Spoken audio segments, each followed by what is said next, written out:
Brian Neiman, Brian Wilson, Mary Catherine Ham, today's newsmakers, and you, the Morning Majority. 105.9 FM and AM 630. WMAL. It is 7:37 on the Morning Majority. Brian Wilson, Brian Neiman in-house today. Will be joined in the next hour by Mary Catherine Ham, who is in Arizona, where they had that big debate last night. But right now on the line is our good friend STUART VARNEY from your Fox Business Network. I must say, Stuart, I've been watching the Fox Business Network more and more and more as the Dow approaches 13,000. I'm just sort of fascinated by watching that. You guys do a really good job over there. But there is one story out there that is resonating with the American people right now. It's one thing they care about, and that's the price of gasoline, which continues to go up and up and up, and I think has some political ramifications, don't you? Oh, yes, Brian. In fact, I got the latest numbers for you out just a couple of hours ago, and they show that we are in the middle of a gas price spike. I mean, it's happening now. The national average for regular has gone to $3.61, up 4 cents overnight. In California, statewide average regular unleaded, it's gone to $4.14, and that is up 7 cents overnight. So look, this is a spike. It's happening right now. It's going to ripple through the economy, bring the economy down a little bit, if you ask me, and I think it'll have a negative impact on the president's approval ratings. And it's happening right now, Brian. The president is going to give a big speech on this today, and in fact, he has said on March 30th of last year, he said something along the lines of, anybody who tells you there are any quick fixes doesn't really know what they're talking about. But if quick fixes, even the slow fixes, had been started back when he became president, we might not be in this mess today. Look, I agree entirely. You cannot stop the price of gas going up some more in the next few days. No government action is available short of the declaration of martial law. It's not going to happen. But if you go back and look at the energy policy of this administration over the last 3 years, that's where the fault lies. The president declared war on oil. He was all for solar and wind, which gave us nothing but taxpayer losses, and declaring war on oil and oil production and oil drilling, and it was just a lousy policy from the get-go. And had we had a different policy, maybe we would not have these prices in America today. All right, but why is the price of oil so high right now? I mean, and is there really a shortage problem? Is it just the fact that there's more demand? Is it Iran? Is it all of that in between? Oil is a world market. That's it. And the world market is responding to the fear that Iran is going to have some kind of military clash, and that the supply of oil going onto that world market will be reduced. Okay. That's why it's $106 a barrel. It's Iran, Iran, Iran. That's it. All right, so it's fear. So there's not actually a shortage. Just the thinking is that there could be a shortage in the future.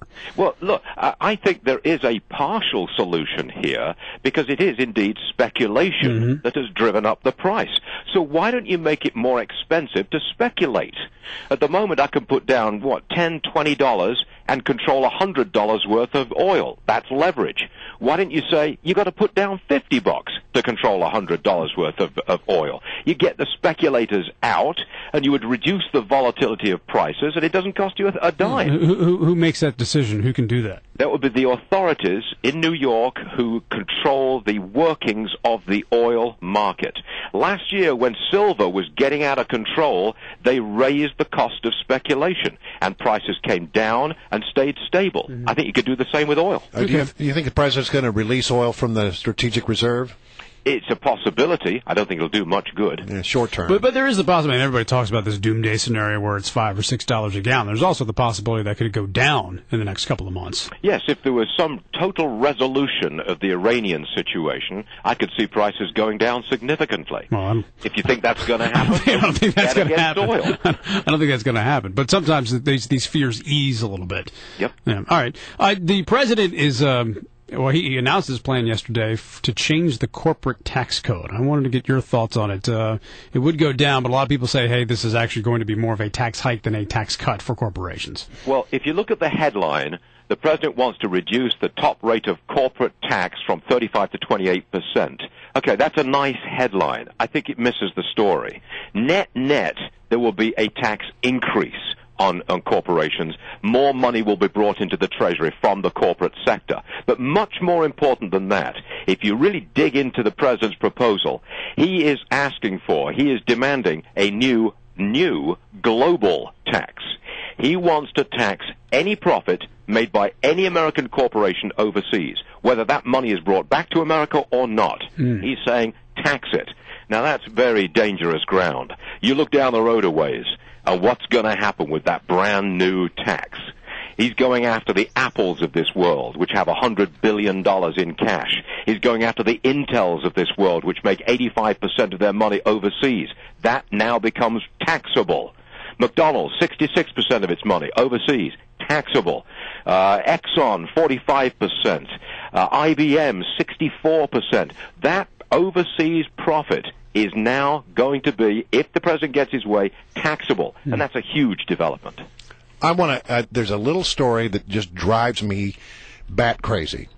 2009, we got some new statistics that say that 50.5% of Americans paid income tax in 2009, which meant that 49.5% of Americans paid no federal income tax. 151.7 million people paid no federal income tax in the year 2009, the year for which we have the latest statistics. It's terrible. I mean, you've passed a tipping point. All those people who do not pay tax vote. Why shouldn't they vote for tax increases on the people who do pay tax so that they can get more in handouts from the government?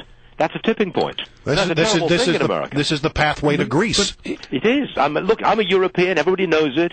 That is the pathway to Europe. You pass the tipping point. How has this happened? Because, obviously, the Obama administration, obviously, a lot of people aren't fans of it, but, this clearly was happening during Republican presidencies as well. If it went from 14% in 84 to almost 50% today.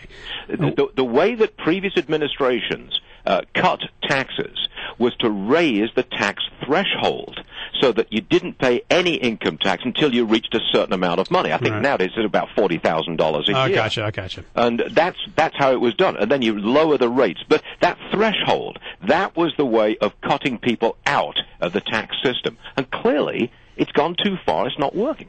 All right, Stuart, it's great to have you on as always.